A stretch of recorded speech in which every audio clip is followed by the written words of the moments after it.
Namaste my fellow travelers, Holy Materia here with my very first Genshin Impact theory video. Today we're going to be talking about the role of the Archons in light of the new story and lore revelations from We Will Be Reunited. So let's get right into it.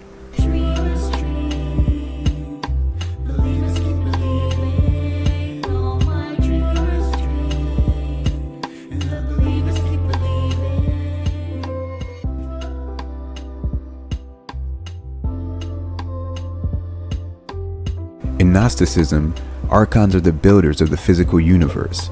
The Archons are rulers who are related to one of the 7 planets, or in Genshin Impact the 7 elements, and they prevent souls from leaving the material realm, much like you and your twin are prevented from leaving Teyvat.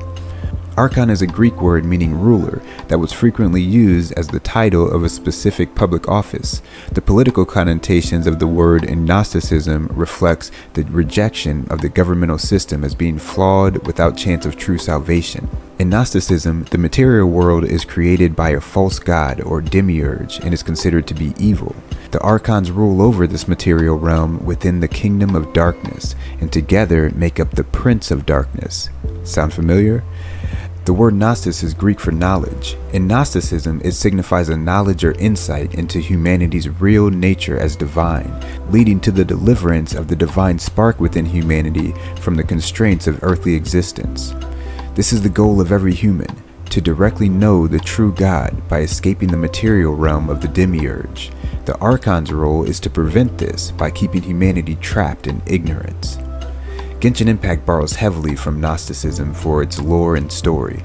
The choice of the word Archon is no mistake or coincidence, though a quick aside, it does seem strange that they would refer to the sustainer of heavenly principles who separated you from your twin as the unknown God, when in Gnosticism the unknowable God is the true and good God who is opposed to the false demiurge who is evil or misguided through ignorance. I've seen theories that state that Celestia and the Archons are actually opposed to her now, and that would make more sense in this framework, but that's for another video. For now, let's consider the Archons as the rulers of the kingdom of darkness, Teyvat. Darkness here doesn't just mean evil, but ignorance, as opposed to good or enlightenment, knowledge or insight. In the newest Archon quest, we just learned much more about the history of Kheanri'ah. We found out that they were a nation of people without a god or without an Archon. They created the Rune Guards or Field Tillers as weapons that were more powerful than most vision wielders, as Lupus Boreas, the Wolf of the North, put it. Dainsleif tells us it was a powerful nation built purely by humans, an unprecedented flourishing and glorious civilization. It was the pride of humankind. Through an ancient alchemy called Kheanri'ah, they were able to create life itself. Kheanri'ah is described as having been underground in one of the hidden corners where the god's gaze does not fall. We've all heard the theories of the upside down universe that stems from the description on the Genshin Impact website that reads, 500 years ago, the collapse of an ancient civilization turned the universe upside down. We now know that that collapse was caused by the Archons. They destroyed Kheanri'ah. Let's look at this upside down universe theory. If we take it as true, then it could mean that everything we think we know is reversed.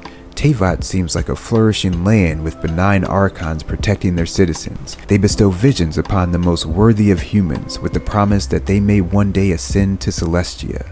But we learn from Skarlamouche that the sky and the stars are false, and it's all a gigantic hoax, a lie.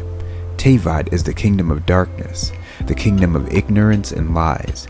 Even Mona confirms that she has been taught to talk about the false sky in her astrological readings. Mona uses the power of hydromancy to read the stars. The only way it can work is if the astrologer looks at the stars in the sky in the reflection of water. If the universe is upside down, then seeing the stars reflected in water would invert them and reveal the truth. In the Genshin Impact comic, we see the hero Vanessa ascend to Celestia. When the gates are opened, she's shocked, and we briefly see what looks like a prison inside, with a central tower keeping watch on the surrounding cells. If Celestia is actually a prison, then perhaps the true purpose of visions is not only to watch, but to eventually imprison the greatest humans, the ones who have the potential to reach godhood and escape the kingdom of darkness. This puts what we heard about the vision hunt of the Electro Archon in a new light, but we'll come back to that later. The people of Kheanri'ah were able to flourish underground outside the gaze of the Archons, but they were destroyed because they began to pose a threat to the power and sovereignty of the gods. They were gaining too much knowledge and perhaps were on the cusp of seeing through the lies of Teyvat. Celestia, the heavenly kingdom floating in the false sky, and Kheanri'ah, the nation hidden underground. When flipped upside down, Celestia becomes the underworld, while Kheanri'ah is the height of human civilization, the land of enlightenment above the dark kingdom of Teyvat. With knowledge and insight, it pierced through the ignorance of the world below, and for a time escaped the gaze of the underworld and its rulers, the sowers of darkness. But then, not only did Celestia destroy the land, they transformed the enlightened citizens into primitive beasts, the Hilichurls and the monsters who would become known as the Abyss Order. The Archons stripped the people of Kheanri'ah of their knowledge, and with it, their power. What makes an Archon is that they have a Gnosis, or Gnosis as it's pronounced in the game. These give them their power. As we discussed earlier, Gnosis means knowledge, and it's the thing that humans should aspire toward. It gives them first-hand knowledge of the true God. We don't know who the Genshin Impact equivalent is yet, or if there is one, but in the game, this would be akin to finding out the truth of the upside-down universe and being able to escape the control of Celestia, similar to Kheanri'ah before its destruction. In the first two Archon quests, we witness Venti and Zhongli lose their Gnosis. In Gnosticism, depending on the sect, the Demiurge is either considered evil or misguided due to ignorance. For the Archons in Genshin Impact, at least the ones we know of, I think it might be the latter. Zhongli willingly gives up his Gnosis, making good on some contract he had with the Tsaritsa. His character is full of lament due to his past, and although Venti had his Gnosis forcibly taken, he never makes a move to get it back. And while he seems cheerful on the surface, he is constantly drowning his sorrows in wine. If Celestia is indeed a prison for the most potentially dangerous humans, then the action of the Electro Archon could be benign. Perhaps she's trying to prevent those people from being captured by Celestia. It seems the Archons are having a change of heart, possibly beginning to see Celestia as the dark kingdom it really is. Everything we thought we knew is being turned on its head. Maybe the Fatui actually have good intentions, as much as it pains me to say that. Our twin and the Abyss Order seem to have a legitimate reason to go to war with Celestia. Our sibling tells us that once we've completed our journey, we will see the true nature of this world.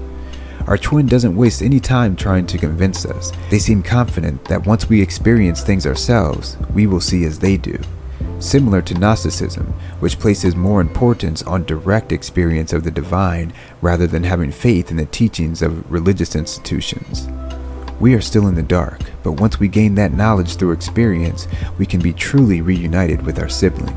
They tell us that they have more than enough time to wait for us, that we've always had enough time. Is this alluding to the God of Time that is mentioned throughout the lore? Does our sibling know them? Is the God of Time the one who placed the curse of immortality on Dainsleif? Could this be the true God? These are questions we'll have to dive into next time. Thanks for watching, everybody. If you made it this far, I really appreciate it. If you enjoyed the video, let me know by leaving a like and commenting down below. What do you think of the revelations from the Will Be Reunited Archon quest? I thought it was amazing, and I'm so excited for the future of Genshin Impact. It's a whole new world with endless possibilities. I can't wait to experience it with all of you. I'll see you guys in the next one. Everybody stay safe out there. Peace and love.